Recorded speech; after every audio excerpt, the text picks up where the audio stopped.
The Music of Erich Zann by HP Lovecraft. I have examined maps of the city with the greatest care, yet have never again found the Rue d'Orsay. These maps have not been modern maps alone, for I know that names change. I have, on the contrary, delved deeply into all the antiquities of the place, and have personally explored every region of whatever name which could possibly answer to the street I knew as the Rue d'Orsay. But despite all I have done, it remains a humiliating fact that I cannot find the house, the street, or even the locality where, during the last months of my impoverished life as a student of metaphysics at the university, I heard the music of Erich Zann. That my memory is broken, I do not wonder, for my health, physical and mental, was gravely disturbed throughout the period of my residence in the Rue d'Orsay, and I recall that I took none of my few acquaintances there. But that I cannot find the place again is both singular and perplexing, for it was within a half-hour's walk of the university, and was distinguished by peculiarities which could hardly be forgotten by anyone who had been there. I have never met a person who has seen the Rue d'Orsay. The Rue d'Orsay lay across a dark river bordered by precipitous brick blear-windowed warehouses, and spanned by a ponderous bridge of dark stone. It was always shadowy along that river, as if the smoke of neighboring factories shut out the sun perpetually. The river was also odorous with evil stenches which I have never smelled elsewhere, and which may someday help me to find it, since I should recognize them at once. Beyond the bridge were narrow cobbled streets with rails, and then came the ascent, at first gradual, but incredibly steep as the Rue d'Orsay was reached. I have never seen another street as narrow and steep as the Rue d'Orsay. It was almost a cliff, closed to all vehicles, consisting in several places of flights of steps, and ending at the top in a lofty ivied wall. Its paving was irregular, sometimes stone slabs, sometimes cobblestones, and sometimes bare earth struggling with greenish-gray vegetation. The houses were tall, peaked-roofed, incredibly old, and crazily leaning backward, forward, and sidewise. Occasionally, an opposite pair, both leaning forward, almost met across the street like an arch, and certainly they kept most of the light from the ground below. There were a few overhead bridges from house to house across the street. The inhabitants of that street impressed me peculiarly. At first I thought it was because they were all silent and reticent, but later decided it was because they were all very old. I do not know how I came to live on such a street, but I was not myself when I moved there. I had been living in many poor places, always evicted for want of money, until at last I came upon that tottering house in the Rue d'Orsay kept by the paralytic Blandot. It was the third house from the top of the street, and by far the tallest of them all. My room was on the 5th story, the only inhabited room there, since the house was almost empty. On the night I arrived, I heard strange music from the peaked garret overhead, and the next day asked old Blandot about it. He told me it was an old German viol player, a strange, dumb man who signed his name as Erich Zann, and who played evenings in a cheap theater orchestra, adding that Zann's desire to play in the night after his return from the theater was the reason he had chosen this lofty and isolated garret room, whose single gable window was the only point on the street from which one could look over the terminating wall at the declivity and panorama beyond. Thereafter I heard Zann every night, and although he kept me awake, I was haunted by the weirdness of his music. Knowing little of the art myself, I was yet certain that none of his harmonies had any relation to music I had heard before, and concluded that he was a composer of highly original genius. The longer I listened, the more I was fascinated, until after a week I resolved to make the old man's acquaintance. One night, as he was returning from his work, I intercepted Zann in the hallway and told him that I would like to know him and be with him when he played. He was a small, lean, bent person with shabby clothes, blue eyes, a grotesque satyr-like face, and nearly bald head, and at my first word seemed both angered and frightened. My obvious friendliness, however, finally melted him, and he grudgingly motioned to me to follow him up the dark, creaking, and rickety attic stairs. His room, one of only two in the steeply pitched garret, was on the west side, toward the high wall that formed the upper end of the street. Its size was very great, and seemed the greater because of its extraordinary bareness and neglect. Of furniture there was only a narrow iron bedstead, a dingy washstand, a small table, a large bookcase, an iron music rack, and 3 old-fashioned chairs. Sheets of music were piled in disorder about the floor. The walls were of bare boards, and had probably never known plaster, whilst the abundance of dust and cobwebs made the place seem more deserted than inhabited. Evidently, Erich Zann's world of beauty lay in some far cosmos of the imagination. Motioning me to sit down, the dumb man closed the door, turned the large wooden bolts, and lighted a candle to augment the one he had brought with him. He now removed his vial from its moth-eaten covering, and taking it, seated himself in the least uncomfortable of the chairs. He did not employ the music rack, but, offering no choice in playing from memory, enchanted me for over an hour with strains I had never heard before.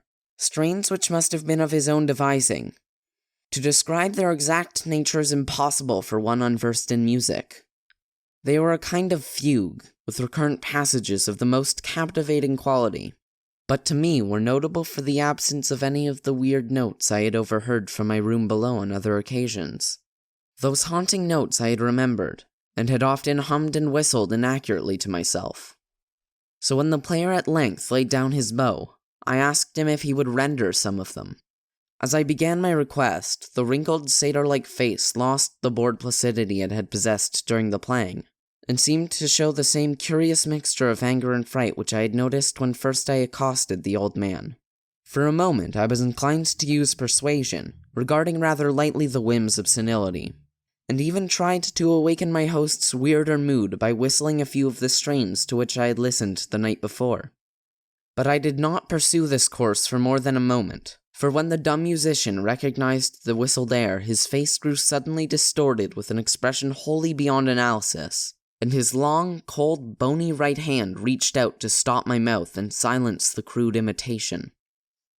As he did this, he further demonstrated his eccentricity by casting a startled glance toward the lone curtained window, as if fearful of some intruder. A glance doubly absurd, since the garret stood high and inaccessible above all the adjacent roofs, this window being the only point on the steep street, as the concierge had told me, from which one could see over the wall at the summit. The old man's glance brought Blandot's remark to my mind, and with a certain capriciousness I felt a wish to look out over the wide and dizzying panorama of moonlit roofs and city lights beyond the hilltop, which of all the dwellers in the Rue d'Azay, only this crabbed musician could see. I moved toward the window and would have drawn aside the nondescript curtains, when, with a frightened rage even greater than before, the dumb lodger was upon me again, this time motioning with his head toward the door as he nervously strove to drag me thither with both hands. Now thoroughly disgusted with my host, I ordered him to release me, and told him I would go at once. His clutch relaxed, and as he saw my disgust and offense, his own anger seemed to subside.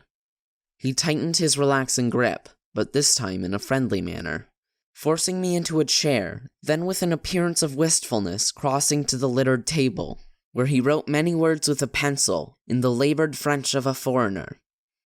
The note which he finally handed me was an appeal for tolerance and forgiveness. Zann said that he was old, lonely, and afflicted with strange fears and nervous disorders connected with his music and other things. He had enjoyed my listening to his music, and wished I would come again and not mind his eccentricities. But he could not play to another his weird harmonies, and could not bear hearing them from another, nor could he bear having anything in his room touched by another. He had not known until our hallway conversation that I could overhear his playing in my room, and now asked me if I would arrange with Blandot to take a lower room where I could not hear him in the night. He would, he wrote, defray the difference in rent. As I sat deciphering the execrable French, I felt more lenient toward the old man. He was a victim of physical and nervous suffering, as was I, and my metaphysical studies had taught me kindness. In the silence there came a slight sound from the window.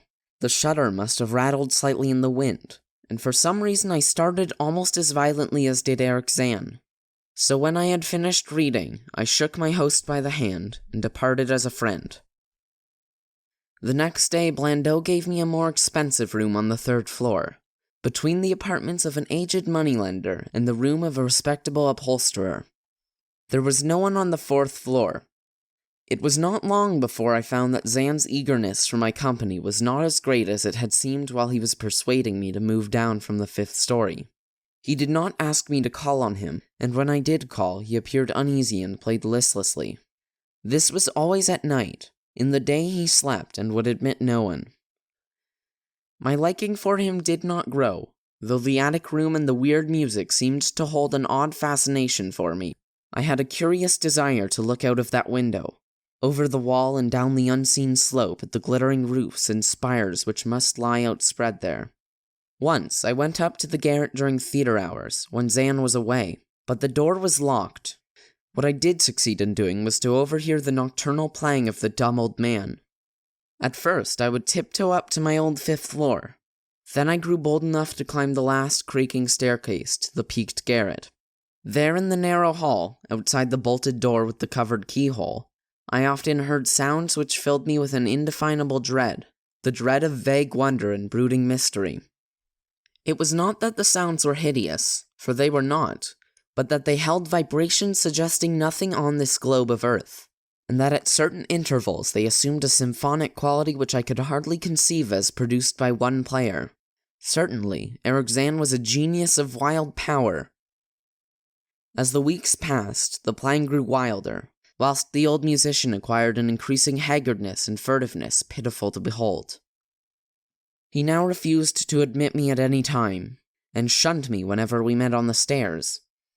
Then one night as I listened at the door, I heard the shrieking viol swell into a chaotic babble of sound, a pandemonium which would have led me to doubt my own shaking sanity, had there not come from behind that barred portal a piteous proof that the horror was real. The awful, inarticulate cry which only a mute can utter, and which rises only in the moments of the most terrible fear or anguish. I knocked repeatedly at the door, but received no response. Afterward, I waited in the black hallway, shivering with cold and fear, till I heard the poor musician's feeble effort to rise from the floor by the aid of a chair. Believing him just conscious after a fainting fit, I renewed my rapping, at the same time calling out my name reassuringly. I heard Zann stumble to the window and close both shutter and sash, then stumble to the door, which he falteringly unfastened to admit me. This time, his delight at having me present was real, for his distorted face gleamed with relief, while he clutched at my coat, as a child clutches at its mother's skirts. Shaking pathetically, the old man forced me into a chair whilst he sank into another, beside which his viol and bow lay carelessly on the floor. He sat for some time inactive, nodding oddly, but having a paradoxical suggestion of intense and frightened listening. Subsequently, he seemed to be satisfied, and crossing to a chair by the table, wrote a brief note, handed it to me, and returned to the table, where he began to write rapidly and incessantly.